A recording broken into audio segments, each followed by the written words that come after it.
In June 2025, independent journalists Markéta Vacková and David Bale filmed a documentary in Tanzania.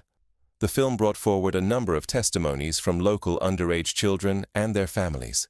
Their findings concerned events that had taken place during a 3-year so-called humanitarian mission carried out in their community by Czech activist Jakub Jahl. The journalists' work brought these serious accounts into the public sphere. Several months later, the journalists were contacted by a Tanzanian lawyer.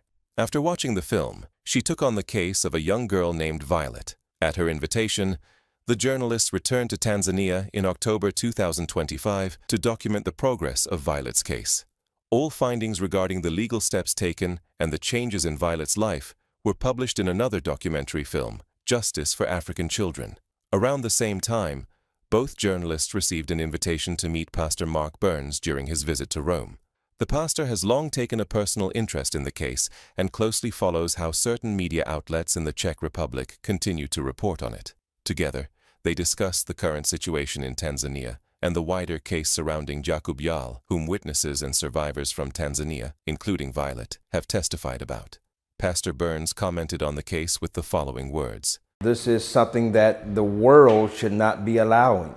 The fact is, the world should be looking at Jacob for the atrocities that he's done to children as shutting down all finances. All bank accounts should be shut down. The Czech Republic should be shutting down all its assets, making it impossible for him to move, to buy food, to go on the run. And instead, it sounds like, based off of your preliminary reports, that the Czech Republic is protecting him. The reality of it is, Interpol should have an award for his arrest. There should be an international warrant for his arrest right now, where everyone is searching for this individual. I'm just so grateful for the work that you all have done already to help identify this evil person so that the whole world will see who he is. And the evil that they've done to these kids. We shouldn't see them as just kids, not black kids, not African kids, just kids. But unfortunately, in our society today, what took place in 1994 in Rwanda with the Hutus and the Tutsis massacring each other, and those of us in the West refused to call it a genocide because these were Africans. Had this was happening in Europe, it would have been called a genocide. We'd have been having never again speeches like when it took place in Nazi Germany. But instead, because they were Africans, Bill Clinton would not call it a genocide, nor would the U.S. government call it a genocide, because the moment they mention the word genocide, then they have to activate the United Nations into these countries, and that seemed to be something that was not a top priority for them. And so we see the same thing happening with these children that is happening in Tanzania. That these are African children, and people are not no one is raising the alarm, but you all are raising the alarm, and that's why we're having this interview today. I believe that this next documentary or this next message that's going to get out, we're putting Jacob on notice right now. Jacob needs to realize that we're not going to leave Jacob alone. We're going to continue to go after Jacob. We're going to continue to get to the bottom. I am going to make sure that everybody in the United States of America know what Jacob has done and what the Czech Republic is allowing to happen under their rule. I don't know if they know about it or not, because the relationships with the United States and the Czech Republic is pretty strong. They're one of our allies. So trust me when I tell you, Jacob, your days are numbered, sir. Trust me, we're coming after you. We're not going to stop until we get you in jail. What would you say? What did tell us about spiritual and moral view if it is happening in the world, those cruel things? The fact that it's happening around the world just shows the immorality of the world. The fact is that this should be a 911 emergency cry for the rest of the world. I mean, not just what happened in Tanzania with these children, but you also see what's happening in Nigeria with the fact that these Christians are being massacred and murdered, and very few people are even talking about it. Again, I truly believe it's because they are Africans.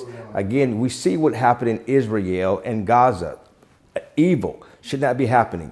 People are raising the alarm for Israel, but they're not raising the alarm for Gaza. Innocent life is innocent life, regardless of who's doing the killing. And we should be screaming on the mountaintop, regardless of the color of their skin, regardless of their religious background, regardless of their status in the world. A life is a life. But the fact that we pick and choose which battles we as a nation, we as a world will focus on, right? And so the fact that these children in Tanzania have been ignored for the most part. Yeah. And now the Czech Republic is hiding this guy, Jakub. It just shows to the immorality of our world and why we are where we are. We have to have more people like you pick up the mantle, pick up the sword, pick up the cross, and say, I'm willing to fight for any and everyone, regardless of their status in life, regardless of the color of their skin, regardless of their religion, their financial background, their education. I will fight for them. Why? Because they're a human being. Absolutely, thank you for those words. I absolutely agree. How should countries, at whole, how should countries react if they really follow the rule that children's best interests are the most important thing? Well, if that really mattered, meaning that the countries will make decisions based off of the interests of the children, then they would have locked up Jakub's assets, right? Interpol would have an international warrant for his arrest. Mossad would be looking for him. Everyone, the CIA would be looking for him. He would not have a place to hide. He would be considered a terrorist.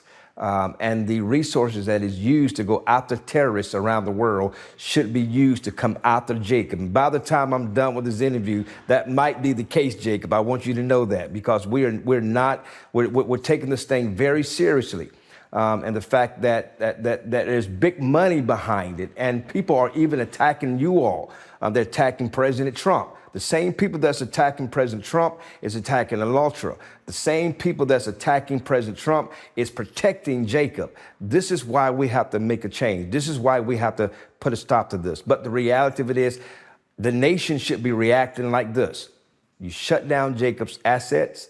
And if Jakub's assets are not being shut down, then we tariff the world out of the Czech Republic, who's supposed to be one of our partners, until they get to the bottom of finding where Jakub is and making sure that he pays for the crimes that he's done. Especially we're talking about trafficking children.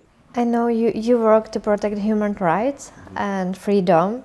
Yes. And in this situation where people often do not listen, children, how important is for spiritual diplomats and human rights defenders to strongly support children's rights and freedom, even when it is difficult? Jesus already gave us the example when he said, forbid them not, for such is the kingdom of heaven, bring them unto me. He said, bring the children unto me. Don't stop them. Bring them to me. If these children, the Bible also says that God knew us before he formed us in the womb of the mother. So we already have relationships with God. God calls children blessings. And if God is calling children blessings, you are blessed when children are entered into this world. Then therefore we should treat them as God's blessings, not the least of them, but as the blessings that they are. Again, this goes back to what you said earlier. It's about whose child it is. It's not even about just the color of your skin, because there are poor white people all over the world who get treated like second-class citizens because they're uneducated. They don't come from a rich family. They don't come from an Ivy League school. They may live in the Appalachian areas of the United States of America, where in some cases they don't even have running water, and they get treated like they are nobody. The justice system treats them differently. So it's not just about the color of your skin. It's about the haves versus the have-nots. And the have-nots get treated, despite the color of your skin. Poverty knows no color. Poverty don't care what race you are. Poverty don't care where you've come from. if it hits your family, then you're going to be treated as a second-class citizen. That is wrong. That is the purpose of the spiritual diplomats, because we don't see policy. We see problems that need to be solved. We don't focus on treaties. We cross treaty lines to go and serve the less than. And I believe this is going to be the new political party. It's going to outgrow both parties in America, because I think people are tired of being on the left and the right. They need to be on the human right. I said that before. And I believe there are more people who have that mindset. The fact that Jacob has not been arrested just shows you the immorality of our world. And until and Dr. King said this before. Now I said this, Dr. King said, it's not the cries of my enemies that hurt me. It's the silence of my friends. And that's what's happening right now with Tanzania. We got to speak for these children. The last question is, what message of hope would you give to children who have suffered from such unfair treatment? Find joy and peace and solace to know that God has raised up organizations like ALLATRA, that you won't be quiet. You are vicious. You are tenacious. You will bust through every brick, every wall that's placed up against you. You will scrape through every door. If they bury you, you will crawl your way out of that grave and go find and nurse yourself back up and keep coming after injustices around the world. They should find joy that there's groups like ALLATRA that will face any giant, and with the power and the hand of God behind them. You only need one smooth stone. God gave David more than he needed, but you only need one to knock out the Goliath. So those children who may watch this, know that there are people who do care, people who will fight, people who will get talked about negatively in the media and do not care. They will not go hiding under a rock. They will just get a microphone and they will talk louder. They will scream louder. They will chase down every demon that comes from the gates of hell. And to know that as long as there's people like the volunteers of ALLATRA, then there's a chance that peace can come to them, because somebody cares for them. That's one of the first questions that was asked to me when I interviewed with ALLATRA, and I discovered who you all were. And your interview just blew up all over the world. More than CNN, more than Fox News, more than MSNBC. But one of the questions that Valerie asked me was, if there's one thing I could change, what would it be? And I said, if there was one thing I could change in the world, it would be having an advocate. Every person in the world should have an advocate.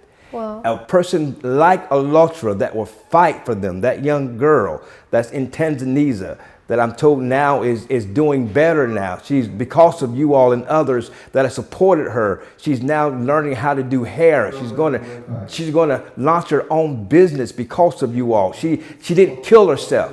She didn't give up, but she had some advocate named ALLATRA and the other volunteers to fight for her. So if every person, from the greatest to the least, had an advocate to stand for them, then you will cure homelessness overnight. You will cure injustices overnight. You would cure, you would cure hunger overnight, because everyone will have somebody that's actually fighting for them.